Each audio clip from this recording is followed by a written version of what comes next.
আজ আমরা একটি ওয়াজিফা ইনশাআল্লাহ শুনব। আমাদের বিভিন্ন দর্শকরা আছেন, অনেক সময় অনুষ্ঠানে আমাদেরকে মেসেজ করেন এবং অনেকের একটি কমন, যেটা স্বাভাবিকভাবে আমাদের সকল ইসলামী ভাই বোনরা আমরা সফর করে থাকি, বিভিন্ন জায়গায় ভ্রমণ করে যাই। তো দেখা যায় যে আমাদের চলাফেরায় অর্থাৎ ভ্রমণে সফরে আমরা অনেকে আছি যারা একটু ক্লান্তিটা বেশি অনুভব করি।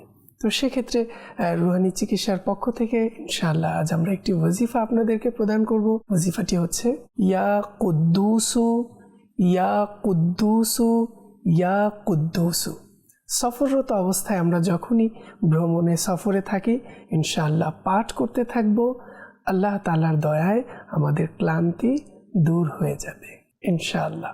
আমরা এটা সফর অবস্থায় ইনশাআল্লাহ পড়তে থাকবো। তাহলে সফর শেষ হওয়ার পর আমরা দেখব যে আল্লাহ তাআলার দয়ায় আমাদের ক্লান্তি কেটে গেছে।